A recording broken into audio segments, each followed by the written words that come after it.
Presiden lantik pimpinan BGN dan penasehat khusus.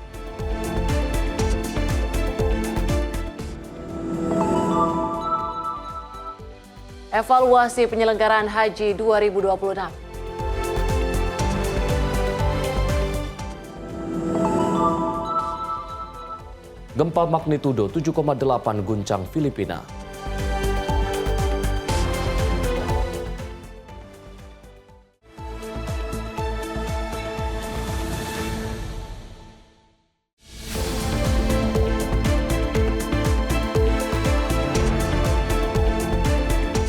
Halo, selamat malam pemirsa. Senang sekali kami kembali mengisi ruang informasi Anda dan tentu kami akan hadirkan sejumlah informasi peristiwa dari dalam negeri dan juga mancanegara. Termasuk informasi dari dunia olahraga bersama saya Arif Rifai. Dan saya Tiara Dianti dan inilah Menyapa Indonesia Malam selengkapnya.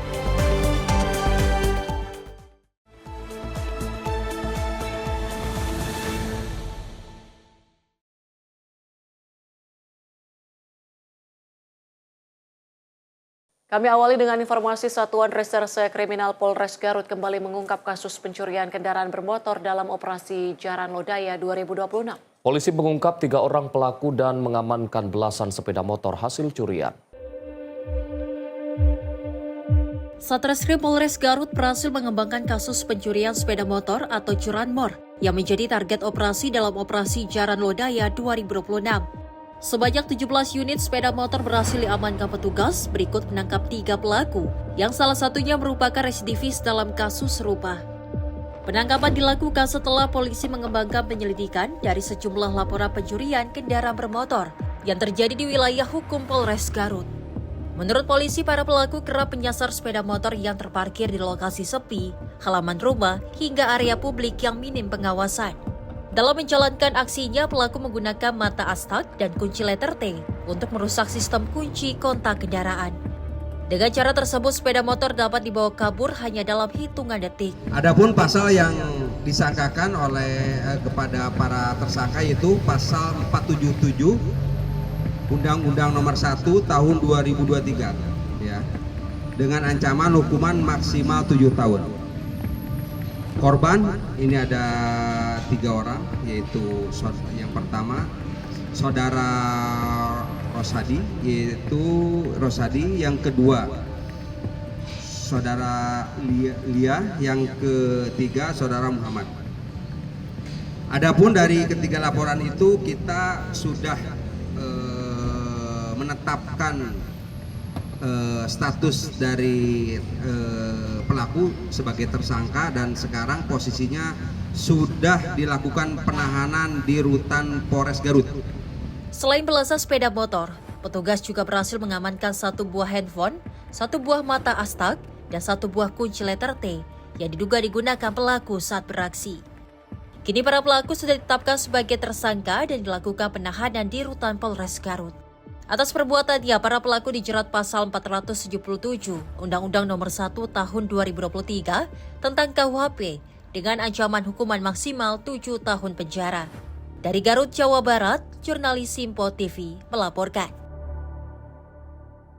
Sementara itu, pemirsa, video detik-detik penghadangan mobil yang diduga ditumpangi bandar narkoba di Kabupaten Waikanan, Lampung viral di media sosial. Kapolsek Baradatu terpental setelah mobil pelaku nekat menabrak kendaraan patroli polisi saat berusaha melarikan diri. Rekaman video amatir yang viral di media sosial ini memperlihatkan detik-detik mobil menerobos penghadangan yang dilakukan kepolisian di depan Mapolsek Baradatu, Kabupaten Waikanan. Untuk menghentikan laju kendaraan, polisi memposisikan mobil patroli melintang di Jalan Lintang Sumatera. Namun pengemudi justru nekat menabrak kendaraan patroli dan terus melaju melarikan diri. Akibat tabrakan keras itu, Kapolsek Baradatu AKP Sunario yang berada di samping mobil patroli ikut terdorong dan terpental hingga beberapa meter. Petugas langsung melakukan pengejaran dan berhasil menemukan mobil sementara pelaku yang diduga bandar narkoba melarikan diri. Kapolres Waikanan AKBP Didi Kurnianto mengatakan, peristiwa penghadangan ini merupakan hasil pengembangan kasus narkotika yang sebelumnya berhasil diungkap Satres Narkoba Polres Waikanan. Dalam kasus ini, anggota lebih dahulu menangkap 3 tersangka berinisial MU alias Midin, NS, dan ECR di 2 lokasi berbeda dengan total barang bukti sabu seberat 32,83 gram. Kapolsek Barat Datu dengan sigap mengeluarkan mobil patrolinya untuk melakukan penghadangan dengan menggunakan body paste dan senjata yang ada di Polsek Barat Datu. Tanpa disangka-sangka ternyata pelaku nekat menabrak sisi kiri belakang dari mobil patroli Polsek Barat Datu, dan sebenarnya di sebelah kanannya ini ada Pak Kapolsek Barat Datu terpental. Hingga kini Satres Narkoba Polres Waikanan masih terus melakukan pengembangan dan pengejaran terhadap para pelaku yang berhasil melarikan diri. Dari Waikanan, Lampung, jurnalis Simpo TV melaporkan. Pemirsa, bus rombongan pengantin terperosok ke dalam jurang sedalam 20 meter di Garut, Jawa Barat. Meski tidak ada korban jiwa, namun belasan orang penumpang terluka. Video amatir warga memperlihatkan kepanikan para korban kecelakaan di Garut, Jawa Barat pada Minggu sore 7 Juni 2026. Belasan penumpang yang mengalami luka dievakuasi menuju mobil ambulans. Kecelakaan ini terjadi di Jalan Raya Banjarwangi, tepatnya di tikungan Kampung Lembah Duhur, Desa Mulia Jaya, Kecamatan Banjarwangi. Sebanyak 15 penumpang termasuk pengemudi harus terlempar ke dalam jurang sedalam 20 meter. Bus jenis Elf ini pun kini ringsek di dasar jurang dan sulit dievakuasi karena medan yang terjal. Menurut keterangan saksi mata, kendaraan melaju kencang dari arah Singajaya menuju Garut Kota. Pada saat di tikungan, tiba-tiba kendaraan yang syarat penumpang oleng ke sebelah kanan, lalu terperosok ke dalam jurang. Menurut keterangan dari supir ini oleng gitu ya, oleng pas menemukan jalan yang gudukan kayak gitu, jadi langsung oleng, banting ke kanan masuk jurang langsung. Ini jurangnya berapa meter nih Kang perkiraannya Kang? Ini kurang lebih ada 20 meteran lah. Ini mobil ada penumpangnya gitu Kang? Penumpangnya ada 15 orang, 10 orang dewasa dan 5 orang anak-anak. Kalau yang luka-luka itu gimana sih Kang? Ada nggak? Luka-luka itu ada 5 orang dan sekarang sudah dievakuasi ke Puskesmas Banjarwangi. Kategorinya berat atau ringan nih Kang? Tadi menurut informasi, kebetulan saya tidak langsung melihat itu kategorinya ada yang ringan, ada yang luka serius juga. Oke, jadi udah dievakuasi ke puskesmas Sudah. Tidak ada korban jiwa dalam peristiwa ini. Belasan penumpang termasuk anak-anak yang mengalami luka dievakuasi ke Puskesmas Banjarwangi untuk mendapat perawatan. Dari Garut, Jawa Barat, jurnalis Simpo TV melaporkan. Tim SAR gabungan berhasil menemukan wisatawan yang tenggelam di kawasan Curug Ciparai, Kabupaten Bogor, Jawa Barat dalam keadaan meninggal dunia. Saat ditemukan, korban berada di dasar sungai dengan kondisi kaki tersangkut di sela-sela batuan pada kedalaman sekitar 3 meter dari permukaan air. Tim SAR gabungan berhasil menemukan seorang wisatawan yang dilaporkan tenggelam di kawasan Curug Ciparai, Kabupaten Bogor, Jawa Barat pada Sabtu sore lalu. Korban diketahui bernama Nazar Fanani, 31 tahun, warga Lubang Buai, Cipayung, Jakarta Timur. Personil unit Siaga SAR Bogor bersama potensi SAR berhasil menemukan korban dalam keadaan meninggal dunia pada Minggu pagi. Saat ditemukan, korban berada di dasar sungai dengan kondisi kaki tersangkut di sela-sela batuan pada kedalaman sekitar 3 meter dari permukaan air. Peristiwa bermula saat korban berenang bersama rekannya di area Curug Ciparai pada Sabtu sore. Saat berada di sekitar pusaran air yang cukup deras, korban diduga terseret arus hingga tenggelam.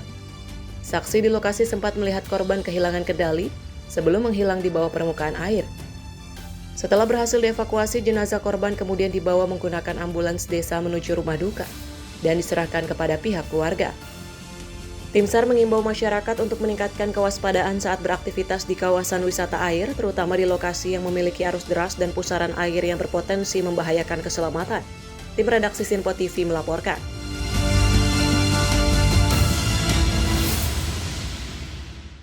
Pemirsa, tim SAR gabungan berhasil menemukan kapal motor Jolor yang sebelumnya dilaporkan mengalami mati mesin di perairan Taliabu, Maluku Utara pada hari ketiga pencarian. Saat ditemukan, seluruh awak kapal ditemukan dalam keadaan selamat.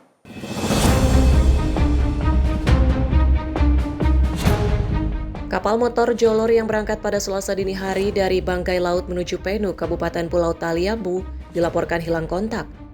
Kapal dilaporkan mengalami kerusakan mesin saat dalam perjalanan di perairan Taliabu, Provinsi Maluku Utara. Kontak terakhir dengan kapal diterima pada Kamis sore di perairan, sekitar 8 nautical mile dari utara Pulau Taliabu. Pemilik kapal sempat melakukan pencarian secara mandiri. namun belum berhasil menemukan kapal beserta awaknya. Laporan kemudian diteruskan kepada unit siaga SAR Bangkai Laut yang meminta bantuan kantor SAR Palu untuk melaksanakan operasi pencarian dan pertolongan. Menggunakan kapal negara SAR Bisma, tim berhasil menemukan kapal motor Jolor pada hari ketiga operasi. Kapal ditemukan sekitar 67 nautical mile dari lokasi perkiraan kejadian. Seluruh awak kapal yang berjumlah 4 orang ditemukan dalam keadaan selamat dan langsung dievakuasi menuju pelabuhan Lalong Luwuk. Dengan ditemukannya kapal beserta seluruh awak dalam keadaan selamat, operasi pencarian dan pertolongan dinyatakan berhasil. Tim redaksi Sinpo TV melaporkan. Tim SAR gabungan masih melakukan proses evakuasi seorang pendaki Gunung Semeru yang terperosok ke jurang sedalam ratusan meter. Evakuasi dilakukan dengan metode khusus mengingat kondisi medan yang curam dan beresiko tinggi. Pendaki bernama Cakra, 18 tahun dilaporkan terperosok ke jurang dengan kedalaman sekitar 374 meter saat melakukan pendakian di Gunung Semeru. Akibat insiden tersebut, korban mengalami cedera pada pergelangan kaki kanan yang diduga mengalami dislokasi. Sebelum proses evakuasi dilakukan, tim SAR gabungan memberikan penanganan awal dengan membidai bagian kaki korban untuk meminimalisir pergerakan dan mencegah cedera bertambah parah. Evakuasi kemudian dilaksanakan menggunakan metode slope rescue, yaitu teknik penyelamatan yang umum digunakan pada medan miring dan terjal. Metode ini dipilih karena di atas lokasi korban tidak tersedia titik pijakan yang aman untuk digunakan sebagai anchor, sementara kondisi medan sangat curam dan berbahaya. Proses penarikan korban dilakukan secara bergantian dengan pengawalan di sisi kanan dan kiri untuk menjaga keselamatan selama evakuasi. Tim SAR gabungan memperkirakan proses evakuasi akan selesai pada Jumat malam dengan tetap mempertimbangkan kondisi korban, keselamatan petugas, dan cuaca di kawasan Gunung Semeru. Tim redaksi Sinpo TV melaporkan. Kita beralih ke informasi kriminal. Pemirsa, 2 pria nekat melakukan aksi pencurian sepeda motor temannya sendiri di kawasan Jalan Mapar, Taman Sari, Jakarta Barat. Berbekal rekaman kamera pengawas CCTV, tim Buser Polsek Taman Sari membekuk kedua pelaku saat tengah tertidur di dalam rumah kontrakan di kawasan Penjaringan, Jakarta Utara. Inilah detik-detik kamera CCTV merekam aksi pencurian kendaraan bermotor di kawasan permukiman warga di Jalan Mapar, Taman Sari, Jakarta Barat. Pelaku yang mengenakan helm ojek daring ini menyasar sepeda motor yang sedang terparkir di depan rumah. Hanya dalam waktu singkat pelaku langsung membawa sepeda motor incaran dari lokasi. Sejumlah warga yang sempat memergoki aksi pencurian sepeda motor sempat berusaha melakukan pengejaran terhadap pelaku, namun usaha warga gagal. Berbekal rekaman kamera pengawas CCTV, tim Buser Polsek Taman Sari bergerak cepat menangkap pelaku berinisial HW ketika tengah tidur di dalam rumah kontrakannya di wilayah Penjaringan, Jakarta Utara. Menurut Kapolsek Taman Sari, Kompol Bobi Muhammad Zulfikar, aksi pencurian ini diotaki teman korban sendiri dengan modus pinjam pakai sepeda motor korban. Hasil penjualan sepeda motor seharga 10 juta rupiah digunakan pelaku untuk kebutuhan biaya sewa rumah kos. Pelaku merupakan berteman ataupun masih ada hubungan pertemanan dengan korban yang dimana modusnya pelaku ini atas nama S, dia meminjam kendaraan bermotor tersebut kepada korban, kemudian dikembalikan, namun modusnya si motor tersebut dibobol pakai kunci yang kunci terlebih dahulu, sehingga seolah-olah kendaraan itu mati, namun ternyata masih bisa digunakan. Setelah itu, si pelaku atas nama S yang merupakan teman dari korban ini mengembalikan motornya, dan pelaku H ini langsung mengambil kendaraan bermotor tersebut. Setelah menangkap pelaku, polisi yang melakukan pengembangan dan berhasil menangkap satu pelaku lainnya berinisial S yang merupakan teman korban. Kini polisi pun memburu penadah sepeda motor korban yang dijual para pelaku. Atas perbuatannya, kedua pelaku dijerat pasal 477 KUHP dengan ancaman hukuman 5 tahun penjara. Dari Jakarta, jurnalis Sinpo TV melaporkan. Direktorat Reserse Kriminal Umum Polda Banten menangkap 4 orang debt collector pelaku penganiayaan terhadap 2 anggota BRIMOB di Kota Serang, Banten. 2 pelaku ditangkap usai kejadian, sedangkan 2 pelaku lainnya diamankan di wilayah Balaraja, Kabupaten Tangerang, Banten. Aparat Direktorat Reserse Kriminal Umum Polda Banten menangkap 4 orang debt collector pelaku penganiayaan terhadap 2 anggota BRIMOB di Kota Serang, Banten. 2 orang pelaku ditangkap usai kejadian, sedangkan 2 pelaku lainnya diamankan di wilayah Balaraja, Tangerang, Banten. Petugas menangkap keempatnya bersama barang bukti 2 unit telepon genggam, 2 unit kendaraan operasional, Fortuner, serta surat tugas debt collector.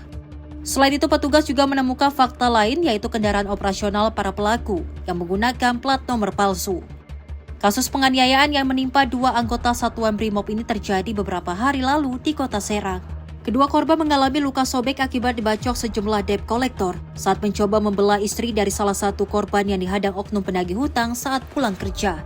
Di Reskrimum Polda Banten, Kombes Pol Dian Setiawan mengatakan, selain 4 pelaku, masih ada 6 pelaku lainnya yang masuk daftar pencarian orang atau DPO yang identitasnya sudah dikantongi petugas. Berdasarkan hasil penyelidikan, para pelaku diketahui berusaha menarik paksa 1 unit mobil Daihatsu Xenia tahun 2024 milik korban. Dalam aksinya mereka melakukan intimidasi, pengancaman, hingga pelemparan batu. Yang bersangkutan memintai sejumlah uang dari si pemegang unit ini. Jadi apabila berhasil memberikan sejumlah uang, kendaraan dilepas kembali. Tapi apabila tidak memberikan sejumlah uang, kendaraan tersebut akan diambil oleh Matel ini.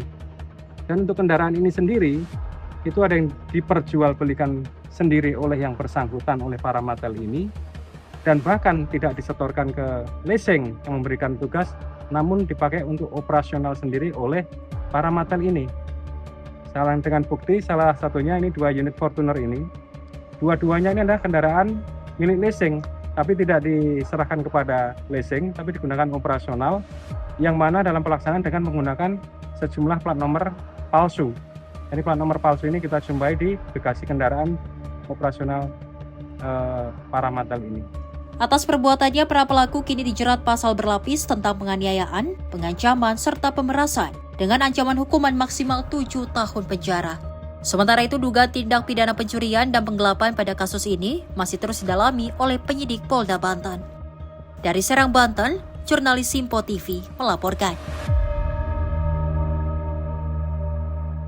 Pemirsa, seorang remaja meninggal dunia usai mengalami luka bacok saat sekelompok remaja bersenjata tajam terlibat aksi tawuran di Kabupaten Bekasi, Jawa Barat.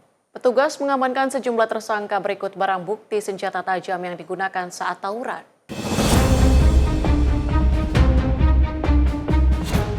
Dalam rekaman CCTV yang viral di media sosial, terlihat 2 kelompok remaja terlibat aksi tawuran di Jalan Underpass Tamu Selatan, Bekasi, Jawa Barat pada Jumat 5 Juni 2026. Di tengah keributan, salah seorang korban terjatuh setelah terkena serangan dari kelompok lawan. Bahkan meski korban sudah dalam kondisi tak berdaya, korban terus diseret oleh pelaku, hingga akhirnya korban meninggal dunia akibat luka bacok. Petugas kepolisian yang menerima laporan segera melakukan penyelidikan dan berhasil mengamankan 3 tersangka yang terlibat dalam aksi tawuran maut. Selain mengamankan tersangka, polisi juga menyita sejumlah barang bukti berupa senjata tajam yang digunakan saat tawuran berlangsung.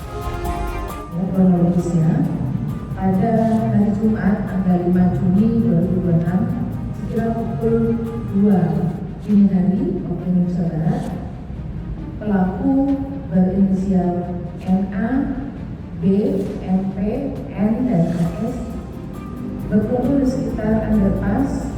Kemudian pelaku dengan inisial AS mengajak kelompoknya untuk melakukan kekerasan secara bersama-sama dan disetujui oleh pelaku yang lain.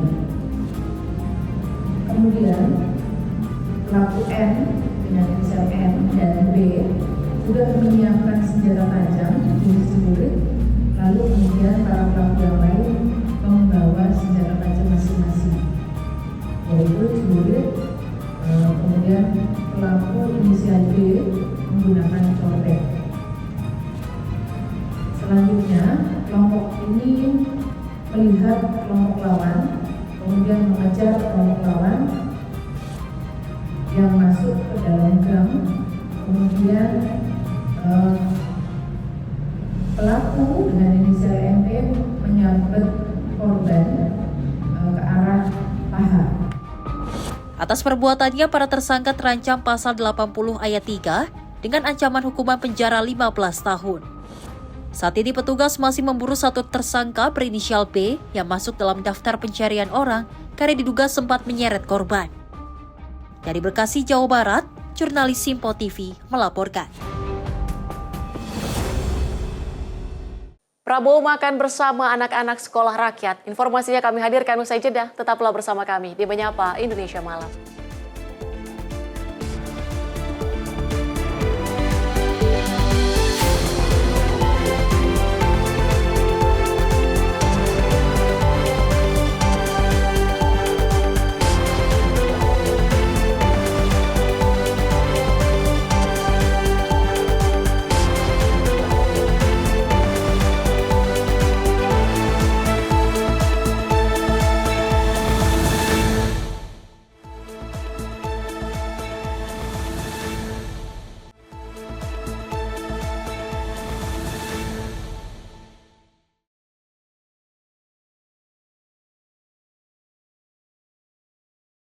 Selamat malam pemirsa, Anda kembali menyaksikan Menyapa Indonesia Malam. Presiden Republik Indonesia Prabowo Subianto resmi melantik pimpinan Badan Gizi Nasional dan penasehat khusus Presiden bidang ketenagakerjaan di Istana Negara Jakarta pada Senin petang. Nanik SD yang dilantik sebagai Kepala Badan Gizi Nasional beserta 2 wakilnya yang baru. Sedangkan posisi penasihat khusus Presiden bidang ketenagakerjaan resmi diisi oleh Said Iqbal. Berkenaan dengan pengangkatan saudara-saudara sebagai Kepala dan Wakil Kepala Badan Gizi Nasional dan sebagai penasihat khusus Presiden bidang ketenagakerjaan dan kesejahteraan buruh. Terlebih dahulu, saya akan bertanya kepada saudara-saudara, bersediakah saudara-saudara untuk diambil sumpah janji menurut agama masing-masing? Bersedia. Apabila demikian, harap mengikuti dan mengulangi kata-kata saya. Bagi saudara-saudara yang beragama Islam, demi Allah saya bersumpah. Demi Allah saya bersumpah. Bagi saudara yang beragama Katolik, demi Tuhan saya berjanji. Demi Tuhan saya berjanji. Selanjutnya secara bersama-sama, harap mengikuti dan mengulangi kata-kata saya. Bahwa saya akan setia kepada Undang-Undang Dasar Negara Republik Indonesia Undang-Undang Dasar Negara Republik Indonesia tahun 1945 serta akan menjalankan segala peraturan perundang-undangan dengan seluruh-seluruhnya demi dharma bakti saya kepada bangsa dan negara. Bahwa saya dalam menjalankan tugas jabatan akan menjunjung tinggi etika jabatan. Bekerja dengan sebaik-baiknya. Dengan penuh rasa tanggung jawab. Bagi saudara yang beragama Katolik, kiranya Tuhan menolong saya. Masih dari agenda Presiden Prabowo Subianto meninjau langsung program Sekolah Rakyat Menengah Pertama 17 Tabanan Bali. Presiden hadir untuk melihat kegiatan open house sekolah rakyat bagi orang tua dan calon siswa menjelang tahun ajaran baru 2026-2027.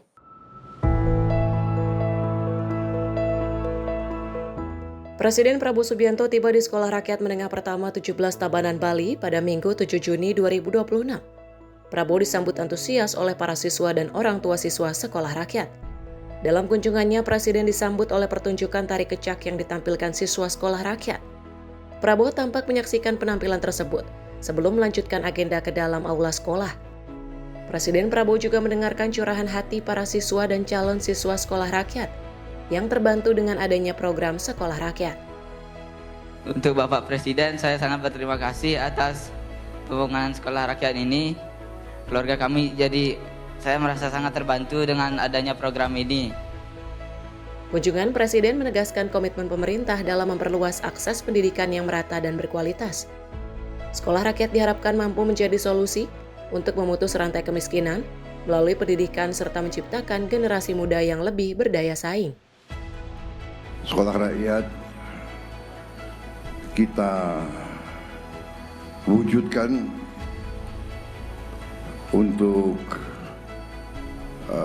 membantu mereka yang paling susah, mereka yang paling kurang berdaya. Jadi pembangunan kita sebagai bangsa tujuannya adalah untuk membuat seluruh rakyat Indonesia hidupnya layak, hidupnya baik. Pemerintah menargetkan program ini mampu menjangkau lebih banyak daerah di Indonesia pada 2026. Seiring upaya menekan angka putus sekolah yang masih menjadi tantangan nasional. Tim redaksi Sinpo TV melaporkan. Pemirsa, suasana siang di ruang makan SRMP 17 Tabanan Bali terasa berbeda. Presiden Republik Indonesia Prabowo Subianto duduk bersama para pelajar dan wali murid untuk menikmati makan bergizi gratis. Tidak ada jarak, hanya percakapan sederhana, tawa ringan, dan kebersamaan yang menghangatkan suasana makan siang. Ada yang dampak berbeda dalam suasana makan siang di ruang makan Sekolah Rakyat Menengah Pertama 17 Tabanan Bali pada Minggu 7 Juni 2026. Saat itu ruang makan SRMP 17 Tabanan Bali dipenuhi suasana hangat kebersamaan. Presiden Republik Indonesia Prabowo Subianto duduk bersama para pelajar dan wali murid untuk menikmati makan bergizi gratis. Tidak ada jarak, hanya percakapan sederhana, tawa ringan, dan kebersamaan yang menghangatkan suasana makan siang. Makan bergizi bukan hanya menu di atas piring, melainkan jadi bagian penting dalam tumbuh kembang. Tim redaksi Sinpo TV melaporkan. Pemerintah terus mendorong peningkatan kualitas dan pemerataan pendidikan nasional. Berbagai program strategis disiapkan untuk menjawab tantangan dalam kemampuan matematika, sains, dan literasi yang masih menjadi pekerjaan rumah dunia pendidikan Indonesia.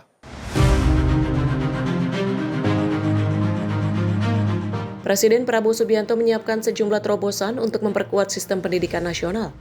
Salah satunya melalui pengadaan 2 juta interaktif flat panel yang akan dimanfaatkan di ruang-ruang kelas untuk mendukung pembelajaran berbasis teknologi. Pemerintah juga membangun 500 sekolah nasional terintegrasi di tingkat kabupaten dan kota. Sekolah tersebut akan menjadi model percontohan dalam penyelenggaraan pendidikan berkualitas di berbagai daerah.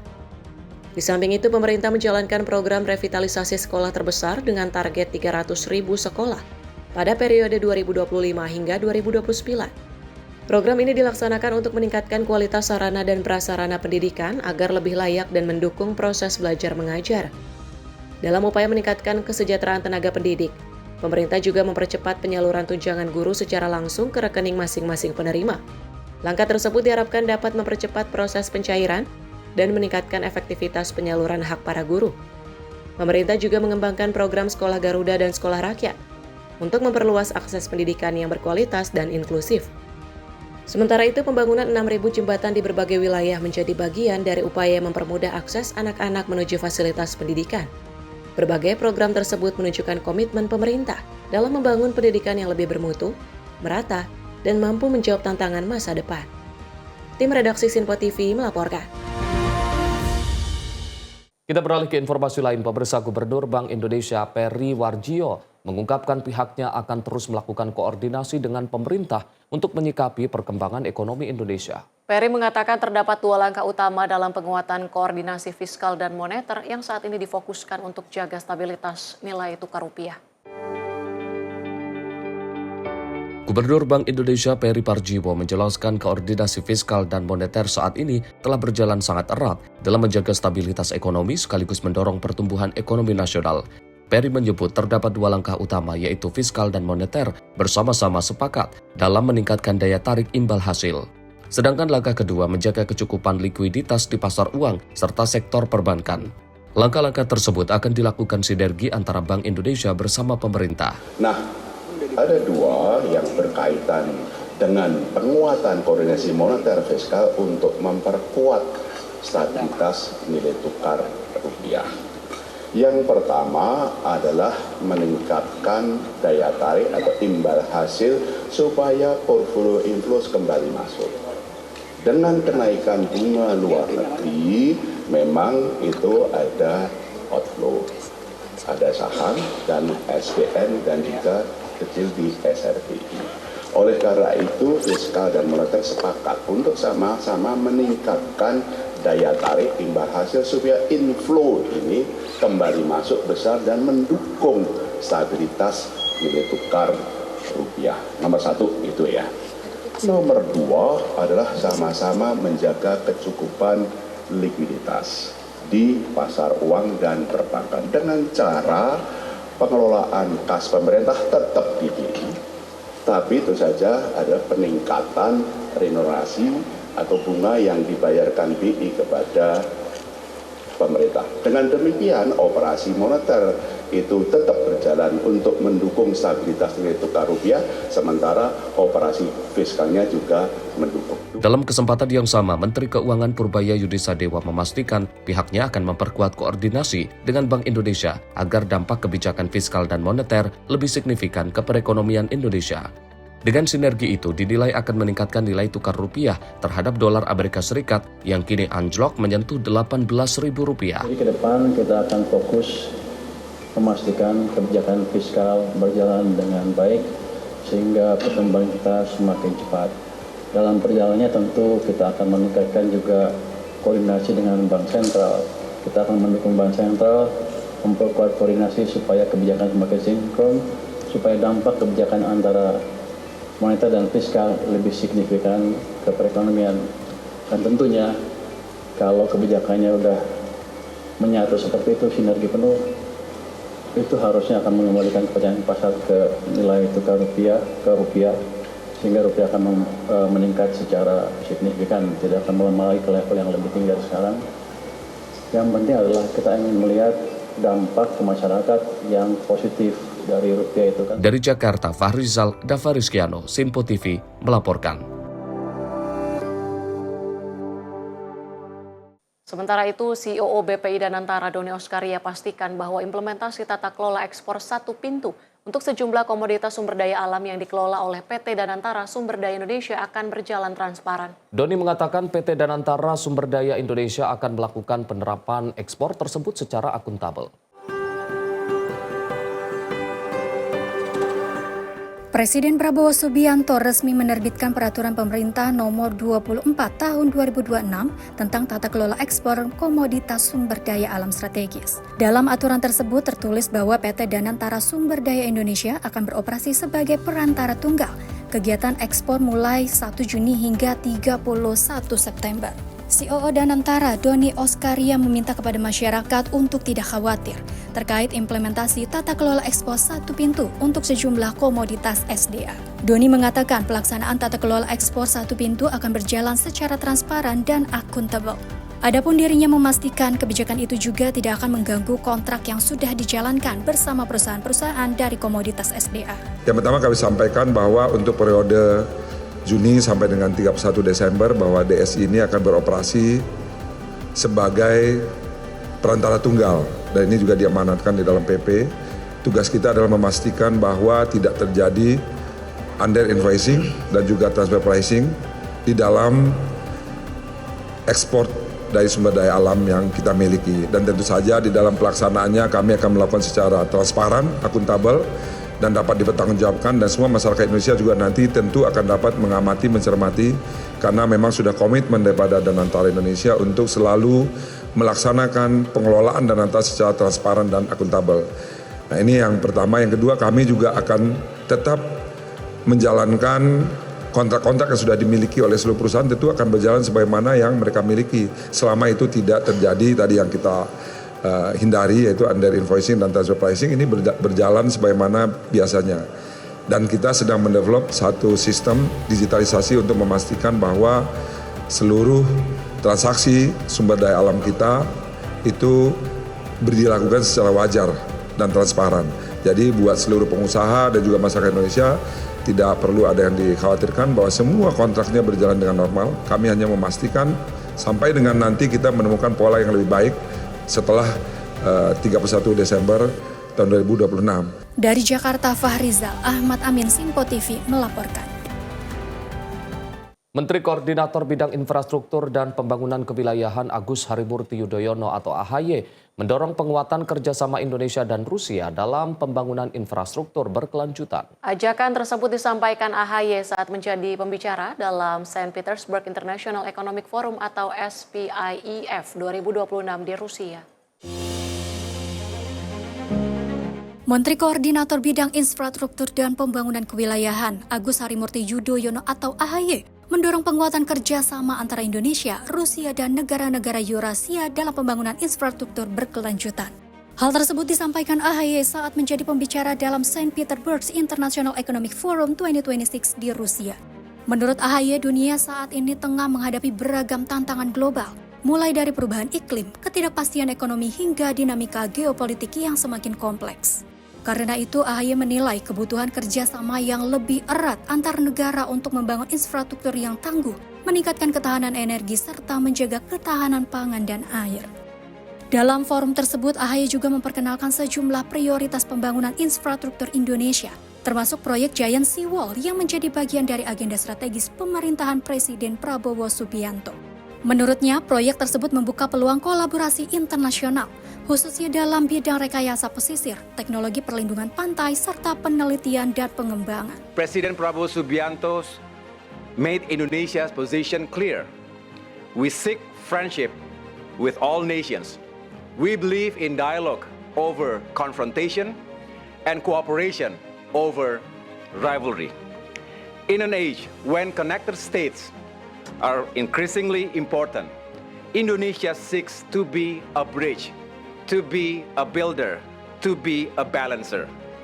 Our objective is clear: to secure energy, food, and water while driving strong economic growth.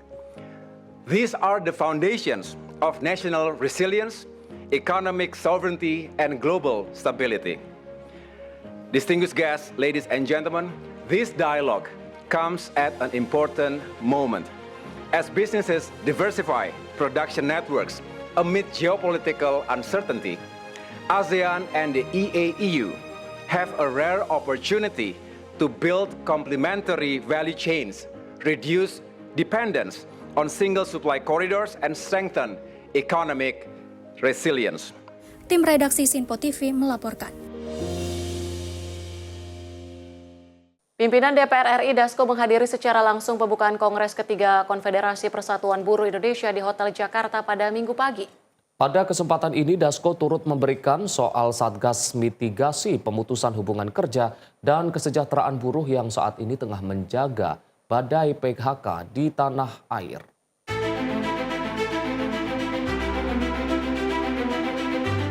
Wakil Ketua DPR RI Dasko menghadiri langsung pembukaan Kongres ketiga Konfederasi Persatuan Buruh Indonesia di Hotel Jakarta pada Minggu pagi. Dalam pembukaan ini, Dasko turut didampingi perwakilan pemerintah, yakni Wakil Menteri Ketenagakerjaan Afrian Syahnur, Kapolri Jenderal Polisi Listio Sigit Prabowo, Ketua Umum DPP KSPSI sekaligus Menteri Lingkungan Hidup Muhammad Jumhur Hidayat, serta Presiden Konfederasi Serikat Pekerja Seluruh Indonesia, Andi Gani Nenawea. Dasko mengungkapkan saat ini pihak pemerintah tengah menganalisa titik-titik rawan badan pemutusan hubungan kerja yang terjadi pada saat ini. Masalah mitigasi PHK dan kemudian kesejahteraan buruh yang pada saat ini juga sudah mulai kita sama-sama tahu PHK dengan situasi dan kondisi saat ini mulai terdampak. Mungkin pekan depan ini sudah saya dengar akan ada rapat-rapat dalam hal memitigasi PHK-PHK yang ada sesuai dengan masukan-masukan dari ketua-ketua serikat pekerja yang sudah memberikan informasi kepada pemerintah mana-mana saja titik rawan yang sebentar lagi akan terkena dampak PHK. Nah, sehingga kita harapkan kerjasama yang baik antara para pihak. Dan selama ini kita tahu Des Tenaga Kerja Kepolisian banyak membantu dalam mengalokasi atau kemudian merelokasi daerah-daerah yang kemudian terdampak PHK, lalu kemudian mengisi tempat di mana daerah yang masih butuh tenaga kerja. Ini menurut kami hal yang sangat baik, dan kalau perlu ditingkatkan dalam skala yang lebih besar di Satgas Mitigasi PHK dan Kesejahteraan Buruh di pihak pemerintah. Saya rasa saya tidak akan banyak memberikan sambutan, tapi intinya itu, dan saya ucapkan selamat kepada kawan-kawan KPBI yang menyelenggarakan acara pada hari ini. Semoga acara berlangsung sukses sampai dengan selesai. Lebih lanjut, kongres ini digelar untuk mengevaluasi arah perjuangan organisasi menyusun strategi gelombang PHK di Indonesia. Dari Jakarta, Max Munte, Runa Bayu, Sinpo TV melaporkan. Pemirsa, pimpinan Dewan Perwakilan Rakyat menggelar pertemuan bersama pemerintah dalam rangka membahas pertumbuhan ekonomi di Kompleks Parlemen Senayan, Jakarta pada Senin pagi. Hal ini dilakukan untuk mempercepat pertumbuhan ekonomi melalui koordinasi lintas kementerian ataupun lembaga. Diskusi pada hari ini adalah kami melakukan koordinasi bagaimana kita mempercepat pertumbuhan ekonomi. Pimpinan DPR menggelar pertemuan bersama pemerintah di Kompleks Parlemen Senayan, Jakarta. Wakil Ketua DPR Dasko mengatakan pertemuan tersebut dalam rangka membahas untuk mempercepat pertumbuhan ekonomi. Hal ini dilakukan agar memperkuat koordinasi antara eksekutif bersama legislatif. Selain itu juga membahas tata kelola ekspor yang dijalankan oleh PT Danantara Sumber Daya Indonesia, serta tata kelola sektor ESDM di bawah naungan Kementerian Energi dan Sumber Daya Mineral. Adapun rapat koordinasi dihadiri langsung Menteri Sekretaris Negara Prasetyo Hadi, Menteri ESDM Bahlil Lahadalia, Kepala BPBUMN Doni Oskaria. Pada hari ini di Dewan Perwakilan Rakyat Republik Indonesia kami telah melakukan diskusi koordinasi cukup panjang dari pagi tadi dengan pihak pemerintah. Dalam hal ini ada Menteri Sekretaris Negara Pak Prasetyo Hadi, Menteri SDM Pak Bahlil Lahadalia, kemudian Pak Doni Oskaria dari Danantara, serta Pak Supratman Andi Aktas, Menteri Hukum. Diskusi pada hari ini adalah kami melakukan koordinasi bagaimana kita mempercepat pertumbuhan ekonomi, sekaligus kemudian membicarakan tata kelola ekspor yang akan dilakukan oleh DSI yang di bawah Danantara maupun tata kelola SDM yang di bawah Kementerian SDM. Serta kemudian kami juga berdiskusi bagaimana membuat aturan untuk percepatan izin-izin investasi. Demikian mungkin saya akan persilakan dulu dari sebelah kiri saya Pak Doni Oskaria yang akan menjelaskan bagaimana tata kelola ekspor yang akan dilakukan oleh DSI agar masyarakat, halayak umum, pelaku pasar, investor jelas, dan begitu juga mengenai tata kelola SDM yang kemudian ada beberapa hal yang mungkin perlu diperjelas kepada pelaku pasar dan investor. Dari Jakarta, Fahrizal Ahmad Amin, Sinpo TV melaporkan. Pemirsa, pemerintah dan DPR membahas aturan baru ekspor sumber daya alam untuk mendorong pertumbuhan ekonomi nasional. Langkah ini juga diharapkan dapat memperkuat investasi dan tata kelola sektor strategis. Pemerintah dan DPR RI membahas percepatan pertumbuhan ekonomi nasional melalui penguatan tata kelola ekspor sumber daya alam, sektor energi dan sumber daya mineral, serta penyederhanaan perizinan investasi dalam rapat koordinasi di Kompleks Parlemen Senayan, Jakarta pada Senin 8 Juni 2026. Wakil Ketua DPR RI Sufmi Dasko Ahmad mengatakan, pembahasan mencakup tata kelola ekspor SDA yang akan dijalankan PT Danantara Sumber Daya Indonesia di bawah Danantara, sekaligus upaya mempercepat investasi melalui regulasi yang lebih sederhana dan efektif. Kami melakukan koordinasi bagaimana kita mempercepat pertumbuhan ekonomi, sekaligus kemudian membicarakan tata kelola ekspor yang akan dilakukan oleh DSI yang di bawah Danantara maupun tata kelola SDM yang di bawah Kementerian SDM. Serta kemudian kami juga berdiskusi bagaimana membuat aturan untuk percepatan izin-izin. Sementara itu, Menteri Sekretaris Negara Prasetyo Hadi menegaskan, pemerintah terus memperkuat koordinasi dengan Bank Indonesia dan Kementerian Keuangan untuk menjaga stabilitas ekonomi. Ia juga menyebut pemerintah telah memberlakukan PP nomor 24 tahun 2026 sejak 1 Juni 2026 untuk mengatur tata kelola ekspor SDA di bawah DSI serta mendorong terciptanya iklim investasi yang kompetitif dan terbuka. Untuk meningkatkan koordinasi dalam rangka menjaga ekonomi kita berjalan seperti yang kita harapkan. Kita memperkuat kerjasama antara Bank Indonesia selaku penanggung jawab moneter dan Menteri Keuangan selaku penanggung jawab fiskal. Kita berkoordinasi untuk hal teknis berkenaan dengan sektor energi dan sumber daya mineral kita. Kami minta dukungan kepada seluruh masyarakat, seluruh pelaku pasar bahwa mari kita bersama-sama menciptakan iklim usaha yang kompetitif, iklim usaha yang terbuka semata-mata semua demi kepentingan bangsa dan negara kita. Tim redaksi Sinpo TV melaporkan. Pemirsa, Kemenko Pangan siapkan strategi kemandirian susu nasional. Simak informasinya usai jeda. Menyapa Indonesia Malam, segera kembali.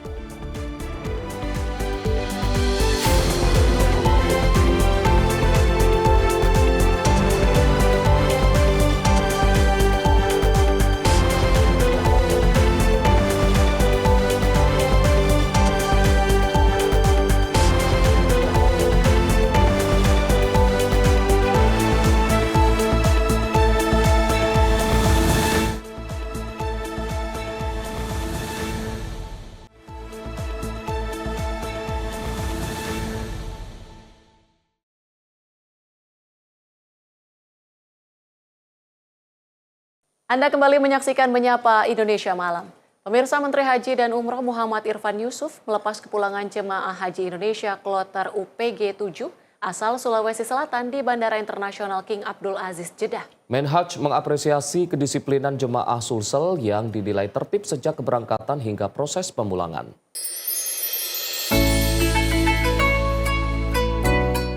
Suasana penuh keakraban terlihat saat Menteri Haji dan Umroh Muhammad Irfan Yusuf menyapa jemaah haji kloter UPG 7 embarkasi Makassar di Bandara Internasional King Abdul Aziz Jeddah, Jumat malam, waktu Arab Saudi. Menhaj memberikan apresiasi khusus kepada jemaah asal Sulawesi Selatan yang dinilai memiliki tingkat kedisiplinan tinggi selama menjalankan ibadah haji. Menurutnya, jemaah berangkat dan pulang dalam kondisi lengkap tanpa ada yang tertinggal. Saya lihat dan alhamdulillah mereka ini tertib, disiplin, berangkat pulang utuh. Tidak ada yang tertinggal. Alhamdulillah. Luar biasa menunjukkan bahwa mereka memang disiplin dan tertib. Menhaj juga menyinggung tradisi pakaian bling-bling yang menjadi ciri khas sebagian jemaah Sulawesi Selatan. Menurutnya, ekspresi budaya tersebut merupakan kearifan lokal yang dapat diterima selama tidak bertentangan dengan syariah dan tidak mengganggu ketertiban. Ini salah satu ciri khas dari jamaah Sulawesi Selatan.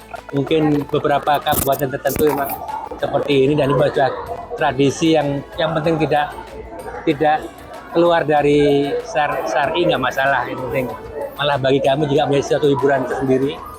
Hingga awal Juni, pemerintah telah memberangkatkan pulang 78 kelompok terbang atau sekitar 30.500 jemaah ke tanah air.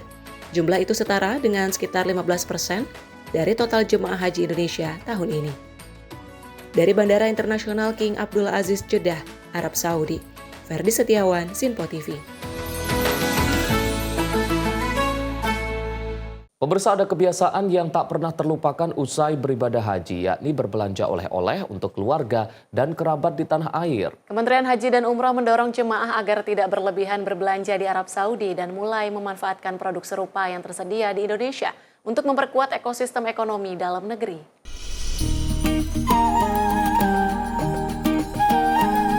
Tak bisa dipungkiri, belanja oleh-oleh usai musim haji menjadi kebiasaan yang rutin selalu dilakukan para jemaah haji Indonesia usai menjalani serangkaian ibadah haji. Tak heran jika pusat perbelanjaan, pusat oleh-oleh hingga pasar dadakan di dekat hotel atau pemondokan selalu dipenuhi jemaah haji asal Indonesia. Wakil Menteri Haji dan Umroh RI Daniel Anzar Simanjuntak mengimbau agar jemaah haji tidak terlalu berlebihan membeli barang atau oleh-oleh selama berada di Mekah dan Madinah. Menurut Daniel, ekosistem ekonomi haji dan umroh perlu memberikan dampak yang lebih besar bagi perekonomian nasional. Daniel menilai banyak produk dan komoditas yang dijual di Arab Saudi sebenarnya memiliki ketersediaan yang sama atau serupa di Indonesia. Ya, saya sih berharap kalau pesan Presiden Prabowo itu ekosistem ekonomi haji itu artinya kita mau memperkuat ekosistem ekonomi haji dan umroh, itu memperkuat ekonomi lokal. Nah, sebab itu sebagian besar produk-produk dan komoditi di Saudi itu kan banyak juga berasal dari Indonesia. Nah, ada baiknya jamaah-jamaah bisa juga tidak hura-hura begitu, tidak berlebihan membeli barang-barang itu di Mekah atau Madinah. Hal serupa disampaikan oleh Kepala PPH Daker Madinah, Khalilur Rahman, yang mengajak jemaah haji agar tidak terlalu berlebihan berbelanja oleh-oleh. Pasalnya, batas maksimal koper di bagasi hanya 32 kg dan koper di kabin 7 kg.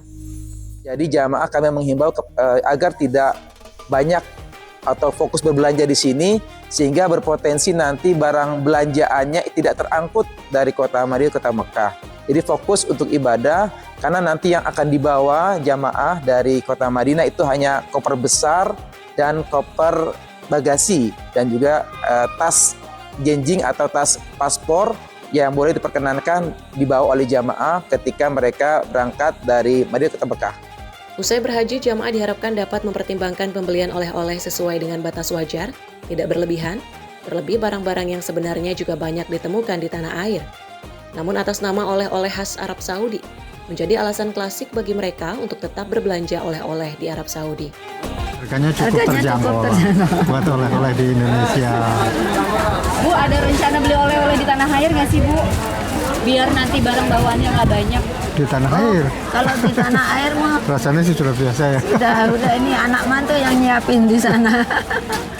Kedepan jemaah diminta untuk membelanjakan dana secara lebih bijak. Jemaah tetap dapat membawa kenangan dan oleh-oleh untuk keluarga, sekaligus memberikan kontribusi bagi penguatan ekonomi nasional.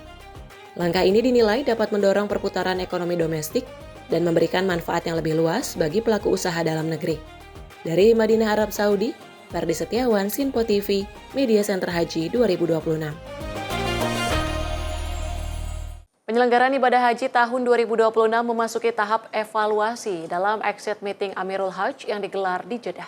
Menteri Haji dan Umroh Muhammad Irfan Yusuf menyampaikan apresiasi kepada seluruh pihak yang terlibat dalam penyelenggaraan haji tahun ini, sekaligus mendorong peningkatan layanan untuk musim haji mendatang.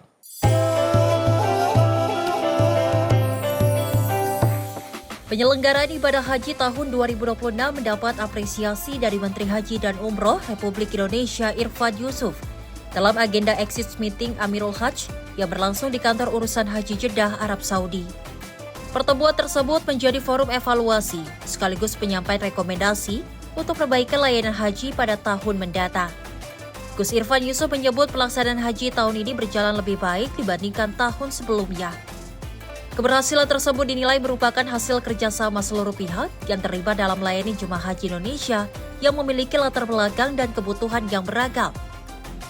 Menurutnya, Kementerian Haji dan Umroh tidak dapat bekerja sendiri dalam menyelenggarakan layanan haji. Karena itu ia menyampaikan terima kasih kepada seluruh pemangku kepentingan yang telah bekerja sejak tahap persiapan, operasional, puncak pelaksanaan ibadah haji, hingga proses pemulangan jemaah, termasuk peran media center haji yang sangat vital dalam penyebaran informasi haji ke tanah air. Kementerian Haji atas nama PPIH, kami menyampaikan terima kasih kepada teman-teman media yang telah menginformasikan apapun yang terjadi di sini ke tanah air, sehingga itu akan membuat keluarga di tanah air menjadi tenang karena mendapatkan informasi yang sebenarnya di tengah arus berbagai informasi yang kadang-kadang tidak jelas di medsos yang membuat keluarga di tanah air bingung, khawatir. Kehadiran teman-teman media ini memberikan informasi yang sejelas-jelasnya tentang situasi yang membuat mereka di tanah air menjadi tenang. Terima kasih. Amirul Hajj Indonesia juga mencatat sejumlah aspek yang masih perlu mendapat perhatian, di antaranya layanan kesehatan, transportasi di kawasan Armusna, kepadatan di Mina, serta fasilitas bagi jemaah perempuan dan lanjut usia. Catatan tersebut akan menjadi bahan penyusunan kebijakan dan langkah perbaikan untuk penyelenggaraan haji tahun depan. Diharapkan kualitas layanan bagi jemaah haji Indonesia dapat terus meningkat, sehingga pelaksanaan ibadah haji pada tahun mendatang berlangsung semakin aman, nyaman, dan berkualitas. Dari Jeddah, Arab Saudi, Ferdi Setiawan, Simpo TV, Media Center Haji 2026.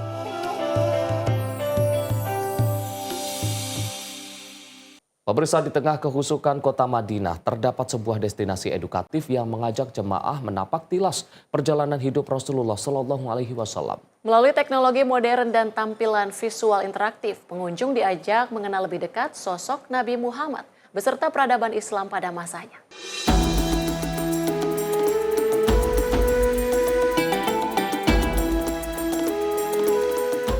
Museum Biografi Nabi Muhammad dan Peradaban Islam berlokasi sangat dekat dengan Masjid Nabawi, tepatnya di sekitar Gerbang 307.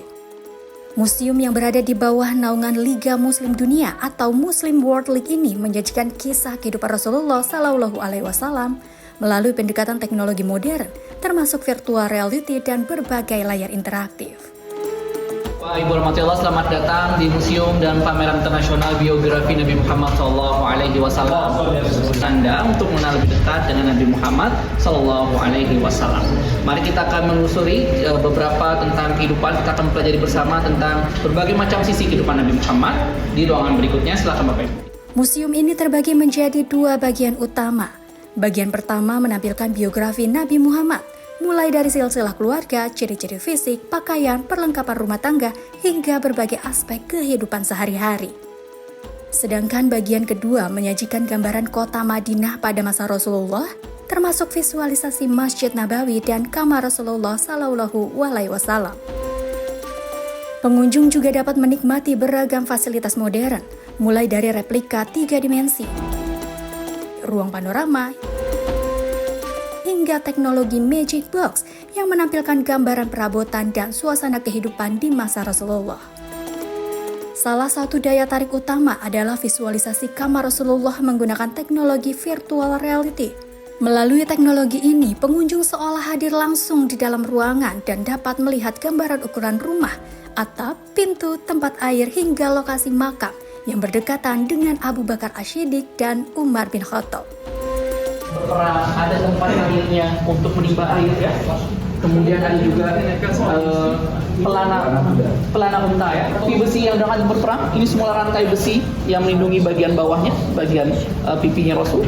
Al-Kirab ini adalah tas untuk meletakkan senjata, Mut, macam takaran, kita sering mendengar Rasul berwudu dengan 1 mut air, ya. Zakat fitrah 4 mut beras, bentuknya seperti ini. Tempat celak mata, al-mukulah. Kemudian ini ada al-midra, Bapak Ibu. Kira-kira apa ini al-midra, Bapak Ibu? Nah, Rasul tidak makan mie ayam, Bapak ya.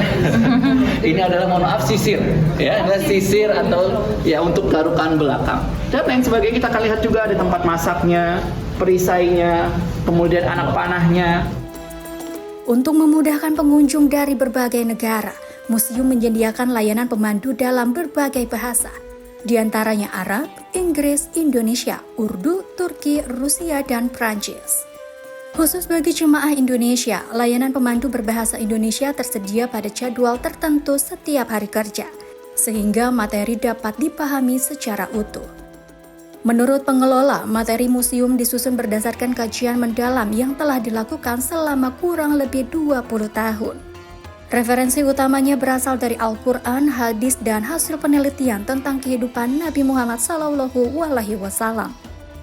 Kehadiran museum ini menjadi upaya modern dalam memperkenalkan kembali sosok Rasulullah sebagai teladan bagi umat Islam dan seluruh umat manusia. Dengan tampilan visual yang menarik, teknologi interaktif, serta penyajian sejarah yang mudah dipahami, Museum Biografi Nabi Muhammad dan Peradaban Islam menjadi ruang napak tilas yang menghubungkan pengunjung dengan kehidupan Rasulullah SAW secara lebih dekat, informatif, dan menginspirasi. Dari Madinah, Arab Saudi, Ferdi Setiawan, Sinpo TV, Media Center Haji 2026. Kita ke informasi lain, pemirsa. Wakil Menko Bidang Pangan Hanif Faisal Nurrofiq berkunjung ke warung susu Eri Farm, Cisarua, Bogor, Jawa Barat. Pada kesempatan itu, Wakil Menko Pangan menyatakan masih tingginya ketergantungan impor susu yang mencapai 80% dari total kebutuhan dalam negeri. Kementerian Koordinator Bidang Pangan menyiapkan koordinasi lintas kementerian dan juga lembaga untuk mewujudkan kemandirian susu nasional.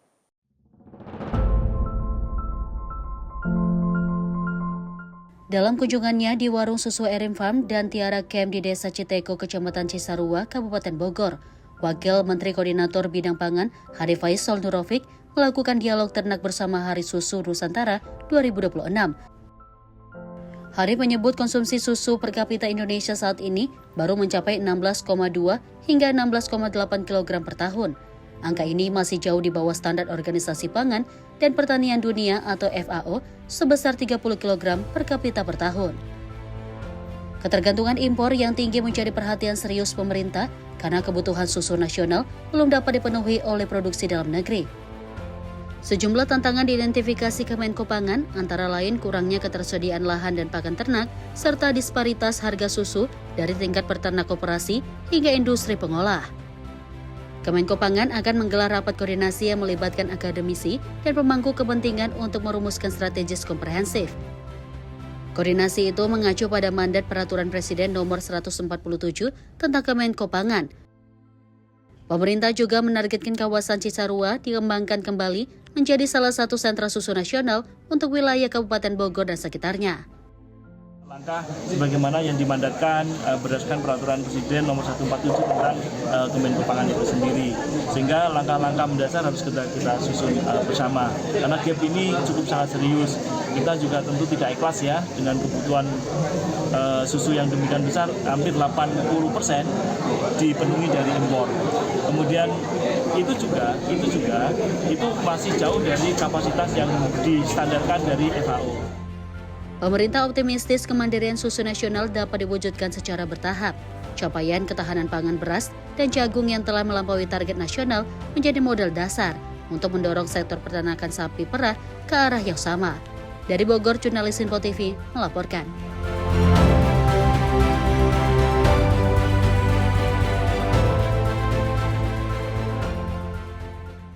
Pemirsa, penurunan angka prevalensi stunting bisa dilakukan dengan pemenuhan gizi anak, salah satunya melalui konsumsi susu segar. Ahli gizi mengingatkan anak-anak sebaiknya mengkonsumsi susu segar hingga usia remaja untuk mencegah stunting.